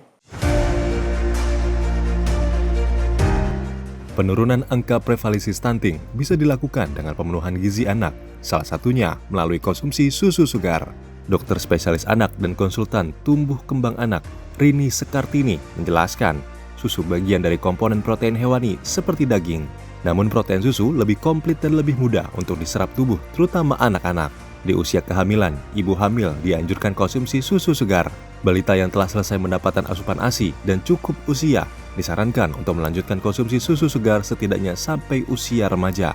Hal itu disampaikan Rini saat memaparkan pentingnya asupan gizi dari susu dalam peluncuran susu segar bubuk pertama di Indonesia, Asekit. Rini menambahkan, susu segar merupakan yang terbaik karena tidak mengandung tambahan pemanis sukrosa, maltodextrin, dan perisa sintetik yang justru dapat menyebabkan obesitas, karies, gigi, dan stunting. Mengenai susu, sebenarnya kalau kita ingat dulu slogan 4 sehat 5 sempurna ya, itu slogan yang sampai saat ini mungkin masih diketahui. Kita tahu susunya di tengah-tengah ya, jadi sempurna kalau dengan susu. Kalau sekarang kan ganti penamaannya ya, karena susu itu bagian dari komponen protein ya. Protein itu sumbernya kan banyak ya, dari ada ayam, ada daging, dari ikan. Tapi protein susu itu lebih komplit gitu ya, dan mudah digunakan. Jadi kalau ditanya untuk susu untuk usia berapa, semua usia anak. Jadi mulai Kalau dalam kandungan berarti ibunya yang minum susu ya sampai dia remaja. Public figure yang biasa disapa Chef Arnold mengatakan komposisi dalam produk susu sangat penting untuk tumbuh kembang anak. Arnold juga menekankan kepada orang tua untuk lebih aware kepada anak-anak mereka dengan pilihan produk maupun komposisi yang tepat. Susu bubuk dengan kandungan utama susu segar di Indonesia masih sangat jarang. Namun Asekit hadir sebagai inovasi susu bubuk pertama yang menghadirkan kualitas susu segar. Tidak seperti susu formula pada umumnya. Ya, itu dia, kita harus mengecek komposisi, kita juga harus aware apa saja yang kita berikan ke anak-anak kita gitu loh. Tapi yang benar-benar awakening ya kemarin waktu pandemi itu kita jadi lebih aware kesehatan, komposisi apa yang kita makan, kesehatan dan lain-lain. Sementara itu, pendiri dari CEO VH International Leng Yobin menegaskan, Asekit tetap mendukung pemberian ASI sebagai asupan nutrisi utama bayi sampai berusia 2 tahun. Namun Asekit hadir untuk memenuhi kebutuhan nutrisi gizi anak melalui inovasi susu segar bubuk yang diproses dalam satu tahap lebih singkat untuk menjaga kesegaran dan nutrisinya, tidak seperti susu formula bubuk pada umumnya yang melalui proses panjang. Dari Jakarta, Tim Liputan Sinpo TV melaporkan. Kita ke informasi lain. Pemerintah berupaya mendukung para penulis Indonesia terus berkarya dan berkontribusi dalam memperkuat ekosistem literasi nasional. Bentuk dukungan yang diberikan berupa kebijakan PPh final atas royalti sebesar 1,5%. Hampir setiap gagasan besar berawal dari tulisan. Oleh karenanya, melalui kebijakan PPh final atas royalti sebesar 1,5% merupakan bentuk dukungan pemerintah kepada para penulis Indonesia agar dapat terus berkarya dan berkontribusi dalam memperkuat ekosistem literasi nasional.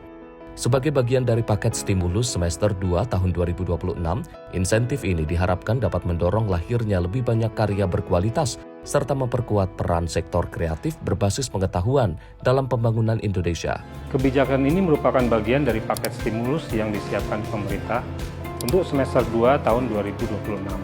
Insentif tersebut diharapkan dapat melahirkan lebih banyak karya anak bangsa yang berkualitas dan memperluas kontribusi sektor kreatif berbasis pengetahuan bagi pembangunan Indonesia. Lebih lanjut disampaikan bahwa dukungan terhadap dunia literasi adalah investasi bagi masa depan bangsa. Tim redaksi Sinpo TV melaporkan. Pemirsa, Polri memastikan rekrutmen Taruna dan Taruni Akpol tahun anggaran 2026 hanya dilaksanakan melalui jalur reguler nasional. Kebijakan ini diterapkan untuk menjaga transparansi, objektivitas, dan keadilan dalam proses seleksi.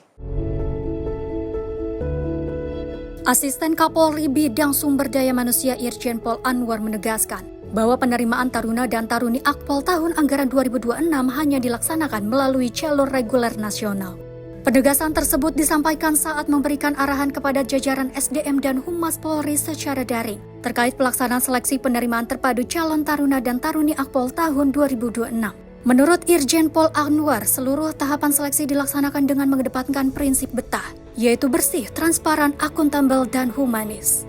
Polri juga memastikan tidak ada kuota khusus, jalur prestasi, jalur titipan, maupun perlakuan istimewa bagi peserta seleksi. Seluruh tahapan seleksi ini dilaksanakan dengan mempedomani pada prinsip betah, bersih, transparan, akuntabel, dan humanis. Selain itu, perlu dipahami juga bahwa rekrutmen Akpol tahun 2026 ini hanya melalui satu jalur, yaitu jalur reguler nasional. Sehingga tanpa ada kuota khusus, tidak menerima jalur titipan, apalagi kuota tambahan. Melalui proses rekrutmen yang terbuka dan transparan, Polri berharap dapat melahirkan calon perwira yang berkualitas, profesional, dan memiliki integritas tinggi dalam mengabdi kepada bangsa dan negara. Tim redaksi Sinpo TV melaporkan. Kumpulan hewan prediksi hasil Piala Dunia 2026. Informasi yang kami hadirkan usai jeda. Tetaplah bersama kami di Sinpo TV.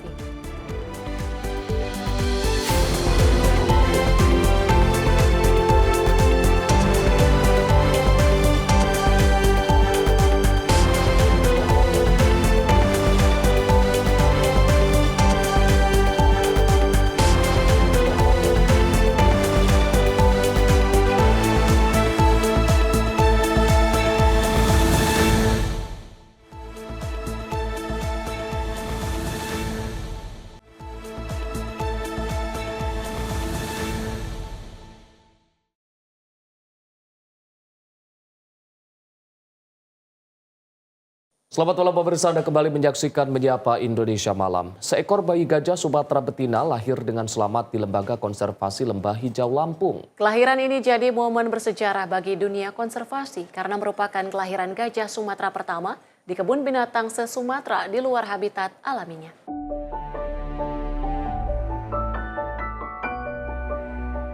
Suasana haru dan penuh kebahagiaan menyelimuti Lembaga Konservasi Lembah Hijau Lampung setelah seekor bayi gajah Sumatera lahir dengan selamat pada Jumat dini hari. Bayi gajah berjenis kelamin betina ini merupakan anak dari pasangan indukan Mega yang berusia 27 tahun dan Aris yang berusia 29 tahun.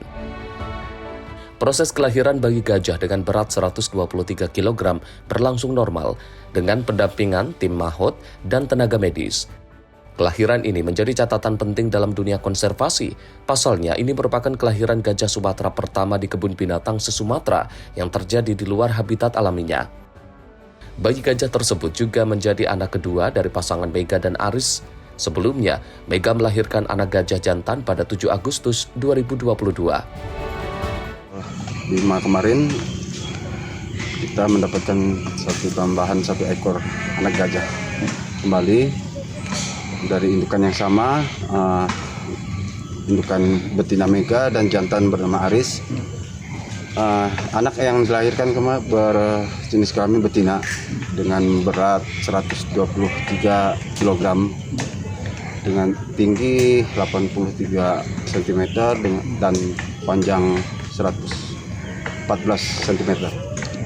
Kondisinya gimana Bang? Sejauh ini Bang? Untuk kondisi saat ini induk dan anak terpantau sehat, sementara masih kita isolasikan ke kandang breeding untuk menyesuaikan menyusui. Keberhasilan program penangkaran ini diharapkan menjadi harapan baru bagi pelestarian gajah Sumatera yang saat ini berstatus kritis dan terus mengalami penurunan populasi di alam liar. Kelahiran ini menunjukkan bahwa upaya konservasi dan penangkaran satwa langka dapat memberikan hasil nyata dalam menjaga kelangsungan populasi gajah Sumatera di masa depan. Dari Bandar Lampung, tim jurnalis Info TV melaporkan.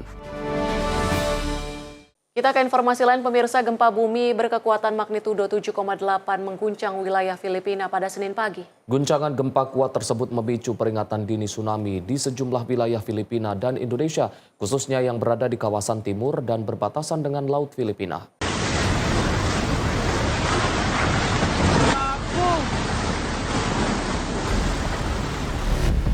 Dalam unggahan yang beredar di media sosial, terlihat bangunan-bangunan yang runtuh akibat gempa yang mengguncang Filipina. Gempa berkekuatan magnitudo 7,8 terjadi di wilayah Filipina pada Senin pagi sekitar pukul 6:37 waktu Indonesia Barat. Sementara itu gempa susulan juga masih dirasakan warga setempat. Gempa yang berpusat di lepas pantai Pulau Mindanao tersebut memicu peringatan tsunami dan evakuasi warga di sejumlah daerah pesisir Filipina serta menyebabkan gangguan infrastruktur dan aktivitas masyarakat. Gempa tersebut juga dirasakan sampai wilayah Indonesia. Badan Meteorologi, Klimatologi, dan Geofisika atau BMKG mengeluarkan peringatan dini tsunami untuk sejumlah wilayah di Indonesia. Berdasarkan hasil pemodelan BMKG, gelombang tsunami berpotensi menjangkau beberapa daerah pesisir di Sulawesi Utara, Gorontalo, Sulawesi Tengah, Maluku Utara, dan Kalimantan Timur. Status siaga diberlakukan untuk Kepulauan Sangihe, Kota Manado, Minahasa Utara, Minahasa, Kepulauan Minahasa, Minahasa Selatan, Bolaang Mangandau Utara, Gorontalo bagian utara, serta Kabupaten Buol dan Toli-Toli di Sulawesi Tengah. Sementara status waspada ditetapkan untuk Kepulauan Talaut, Kota Bitung, Halmahera, Kota Ternate, Kota Tidore, Donggala bagian utara, Kutai Timur, Bulungan, dan Nunukan. Tim redaksi Simpo TV melaporkan.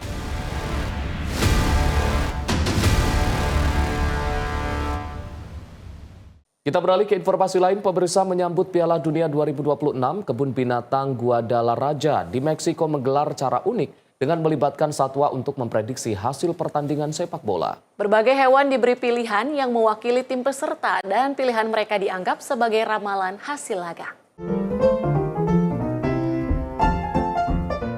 Suasana berbeda terlihat di kebun binatang Guadalajara, Meksiko. Gajah Afrika, gorila, jerapah, kapibara, burung makau, hingga puma dilibatkan dalam aktivitas untuk memprediksi hasil sejumlah pertandingan Piala Dunia 2026. Para penjaga satwa menyiapkan makanan, mainan, dan berbagai objek yang mewakili negara peserta. Hewan-hewan tersebut kemudian dibebaskan memilih salah satu opsi yang menarik perhatian mereka. Pilihan itulah yang selanjutnya ditafsirkan sebagai prediksi pemenang pertandingan. Dalam salah satu prediksi, 2 ekor gajah Afrika bernama Kenia dan Ashanti memilih Meksiko untuk mengalahkan Afrika Selatan. Sementara itu, 2 ekor gorila memprediksi Uruguay akan menang atas Spanyol. Di sisi lain, seekor puma memilih Korea Selatan mengalahkan Republik Ceko, dan jerapah memilih Republik Demokratik Kongo menundukkan Kolombia. Berbeda dengan hewan lainnya, kapibara tidak menunjukkan pilihan yang jelas saat memprediksi laga Meksiko melawan Korea Selatan, sehingga hasilnya ditafsirkan sebagai pertandingan imbang. Piala Dunia 2026 akan digelar di Amerika Serikat, Kanada, dan Meksiko. Kota Guadalajara sendiri dijadwalkan menjadi tuan rumah 4 pertandingan fase grup. Aktivitas ini tak hanya menjadi hiburan bagi pengunjung, tetapi juga menjadi bagian dari program pengayaan perilaku satwa untuk menjaga kesehatan fisik dan mental mereka. Tim redaksi Sinpo TV melaporkan. Pemirsa, seorang seniman patung asal Rusia terus menekuni seni pahat logam dan melahirkan karya-karya unik dari studionya di kota Vladimir. Dengan memadukan logam, kayu, kaca, dan juga batu, ia menciptakan patung yang tak hanya menarik secara visual, tetapi juga penuh makna dan emosi.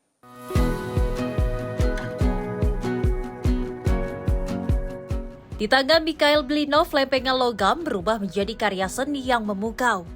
Seniman patung asal kota Vladimir, Rusia ini meneruskan tradisi keluarganya dalam dunia kerajinan dan seni pahat.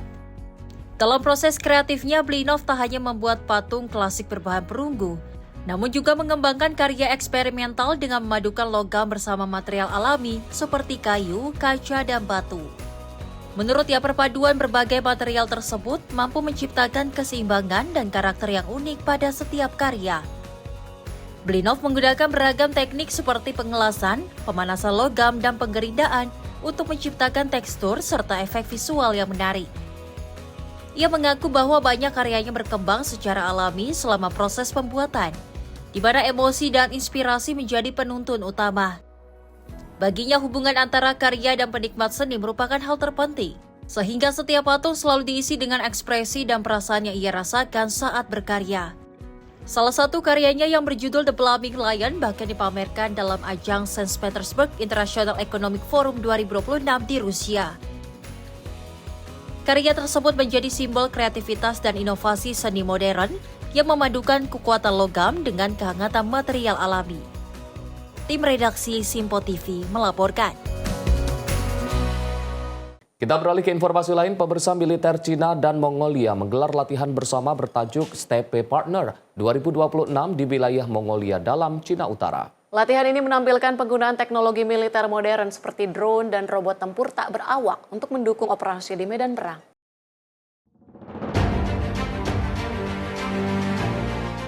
Latihan militer bersama Steppe Partner 2026 menjadi ajang unjuk kemampuan pasukan Cina dan Mongolia dalam menghadapi ancaman keamanan modern. Selama sepekan, kedua negara melaksanakan berbagai skenario latihan, termasuk operasi tembak langsung, untuk menumpas kelompok bersenjata ilegal. Dalam latihan tersebut, pasukan Cina dan Mongolia mengerahkan berbagai satuan tempur, mulai dari unit pengintaian, satuan daya tembak, hingga pertahanan udara. Teknologi tak berawak menjadi salah satu sorotan utama. Drone digunakan untuk pengintaian udara, sementara robot darat yang dijuluki Robotic Wolves diterjunkan untuk menjelajahi medan sulit dan memberikan dukungan tempur. 中蒙双方出动侦察、火力、防空等多个作战单元，出动多型武器装备，协同完成空中侦察、火力打击等任务。双方依托联合指挥所，实时共享信息，依据作战进程，开展联合侦察、联合筹划、联合清剿等作战行动。 Menurut militer Cina, kedua negara memanfaatkan pos komando bersama untuk berbagi informasi secara langsung dan melakukan koordinasi operasi secara terpadu. Melalui sistem tersebut, pasukan dapat melaksanakan pengintaian bersama, menyusun rencana operasi, serta menjalankan misi penindakan secara koordinatif. Latihan Step Partner pertama kali digelar pada tahun 2024 dan kini menjadi agenda rutin kerjasama pertahanan antara China dan Mongolia. Kegiatan ini mencerminkan meningkatnya kerjasama kedua negara dalam bidang keamanan regional, sekaligus adaptasi terhadap perkembangan teknologi peperangan modern. Tim redaksi Simpo TV melaporkan.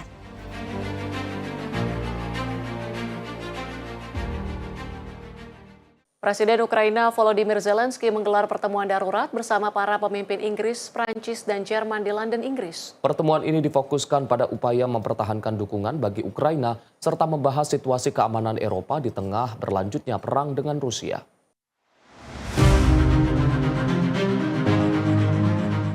Presiden Ukraina Volodymyr Zelensky bergabung dengan Perdana Menteri Inggris Keir Starmer, Presiden Prancis Emmanuel Macron, dan Kanselir Jerman Friedrich Merz dalam pertemuan tertutup yang digelar di Downing Street, London. Sebelum memulai pembahasan, ketiga pemimpin Eropa terlebih dahulu melakukan pertemuan singkat dan menyambut kedatangan Zelensky di kediaman resmi Perdana Menteri Inggris. Keempat pemimpin kemudian berfoto bersama sebelum melanjutkan diskusi yang berfokus pada dukungan militer, finansial, dan politik bagi Ukraina. Pertemuan tersebut digelar di tengah upaya negara-negara Eropa untuk memastikan dukungan terhadap Ukraina tetap berlanjut lebih dari 4 tahun setelah invasi Rusia dimulai pada Februari 2022. Pertemuan ini juga berlangsung hanya beberapa hari setelah Presiden Rusia Vladimir Putin menolak usul Zelensky untuk menggelar pembicaraan langsung guna mengakhiri konflik yang berkepanjangan. Inggris, Prancis, dan Jerman yang dikenal sebagai kelompok E3 selama ini menjadi 3 pendukung utama Ukraina di Eropa dan terus mendorong solusi diplomatik tanpa mengurangi bantuan kepada Kiev. Tim redaksi Simpo TV melaporkan.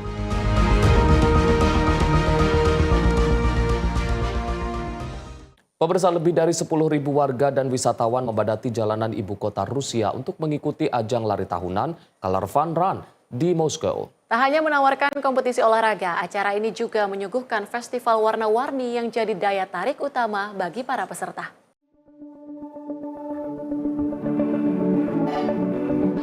Ribuan peserta dari berbagai kalangan mengikuti ajang Colorful Run yang digelar di Moskow pada Minggu waktu setempat. Para pelari menempuh rute sepanjang 5 km yang melintasi kawasan Olympijski Prospekt di pusat kota. Setelah menyelesaikan lomba, para peserta merayakan momen tersebut dengan saling menaburkan bubuk warna-warni yang menciptakan suasana meriah dan penuh kegembiraan. Pendiri komunitas lari Moskow, Anatoly Zubko, menyebut ajang ini telah memasuki penyelenggaraan ke-12 sejak pertama kali digelar pada tahun 2013. Menurutnya, Colorful Run awalnya digelar sebagai bagian dari persiapan menuju Moskow Marathon dan kini telah menjadi salah satu event favorit masyarakat. Pada kategori putra, Ivan Pamphiorov menjadi pelari tercepat dengan catatan waktu 14 menit 28 detik. Sedangkan di kategori putri, Yulia Konyakina berhasil menjadi juara setelah menyentuh garis finish dalam waktu 16 menit 50 detik. Yulia mengaku datang bersama keluarganya dan menilai suasana penuh warna menjadi daya tarik utama acara tersebut. Setelah lomba selesai, acara dilanjutkan dengan kompetisi kostum terbaik yang menambah semarak perayaan. Colorful Run menjadi salah satu rangkaian program musim panas di Moskow yang didukung pemerintah kota dan Departemen Olahraga Moskow. Ajang ini tak hanya mendorong gaya hidup sehat, tetapi juga menjadi sarana hiburan dan kebersamaan bagi masyarakat. Tim redaksi Simpo TV melaporkan.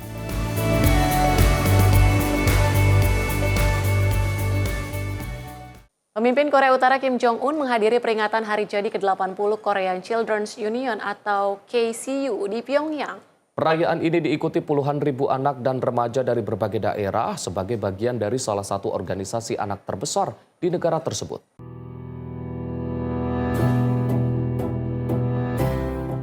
Ribuan anggota Korean Children's Union memadati stadion dan kawasan upacara di Pyongyang untuk merayakan Hari Jadi ke-80 organisasi tersebut.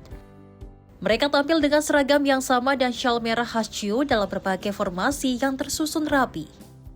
Kim Jong-un tiba di lokasi acara dan disambut oleh anak-anak yang menyerahkan bunga serta syal kenangan.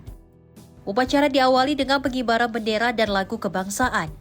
Kemudian dilanjutkan dengan parade besar yang menampilkan berbagai atraksi dan formasi massal.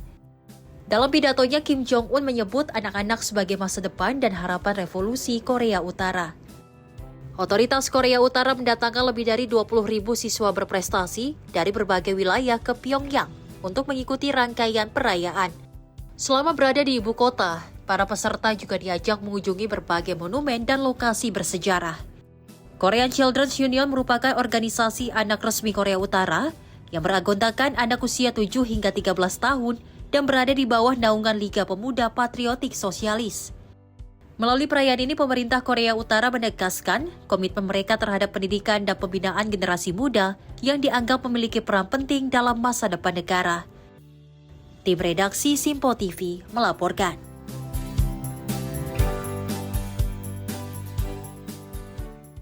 Pemirsa, ribuan pengunjung memadati pameran otomotif Greater Bay Area Auto Show 2026 di Shenzhen, China. Ajang ini menampilkan beragam inovasi terbaru di dunia otomotif, mulai dari mobil listrik, teknologi berkendara otonom, hingga kendaraan berperforma tinggi.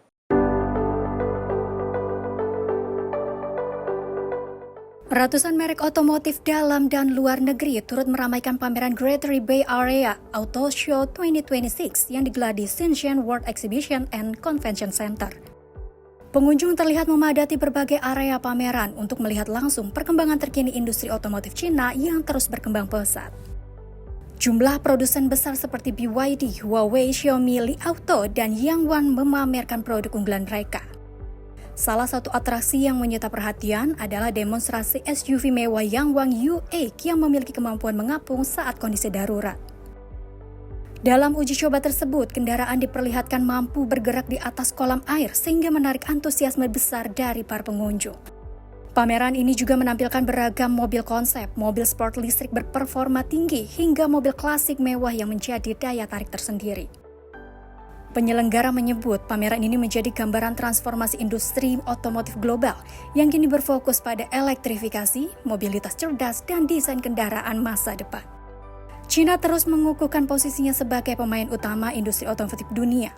Pada tahun 2025, kendaraan buatan China menyumbang lebih dari sepertiga penjualan mobil global dan menguasai sekitar 60% pasar mobil listrik dunia. Tim redaksi Simpo TV melaporkan.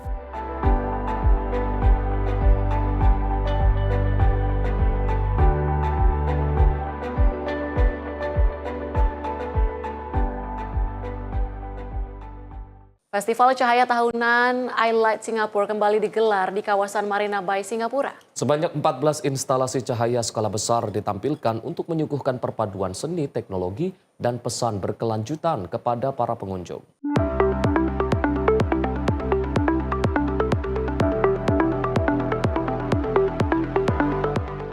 Ribuan pengunjung memadati kawasan Marina Bay untuk menikmati Festival iLight Singapura 2026.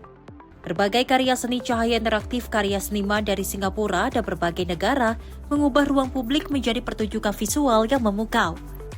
Selama festival berlangsung, pengunjung dapat menikmati 14 instalasi cahaya skala besar yang menggabungkan unsur teknologi, kreativitas, dan kepedulian terhadap lingkungan.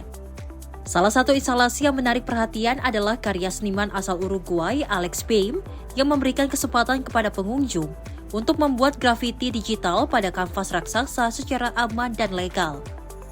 Tak hanya pameran cahaya, festival ini juga diramaikan dengan silent disco parade, serta acara kuliner dan hiburan gastro beats yang menjadi daya tarik tambahan bagi wisatawan. Sejak pertama kali digelar pada tahun 2010, iLight Singapura telah menjadi salah satu ajang seni publik terbesar di Singapura dan rutin menarik perhatian wisatawan dari berbagai negara. Tim redaksi Simpo TV melaporkan. Sementara itu, pemirsa, langit wilayah Almaty di Kazakhstan dihiasi puluhan balon udara dalam Kazakhstan International Balloon Festival. Acara ini menyedot perhatian warga dan wisatawan yang ingin menikmati keindahan balon udara dengan latar pegunungan yang memukau. Lebih dari 30 balon udara lepas landas di atas padang stepa Almaty dengan latar belakang pegunungan yang mengelilingi kawasan tersebut. Para peserta dan pengunjung menikmati pemandangan balon-balon yang terbang hampir bersamaan di langit terbuka. Festival ini tak hanya menampilkan penerbangan balon udara, tetapi juga atraksi layang-layang raksasa, area kuliner, perkemahan, serta beragam hiburan untuk keluarga. Penyelenggara menyebut acara ini sebagai perayaan internasional yang memadukan dunia aeronautika, musik, dan aktivitas luar ruang. Sejumlah tim aeronautika dari Kazakhstan, Jerman, Kirgistan, Rusia, dan Uzbekistan turut mengambil bagian dalam festival yang berlangsung selama 2 hari ini. Tim redaksi Sinpo TV melaporkan. Pemirsa, informasi tadi menutup perjumpaan kita hari ini. Saya Azhar Putra mewakili seluruh rekan kerja yang bertugas mengucapkan terima kasih, selamat malam, dan sampai jumpa.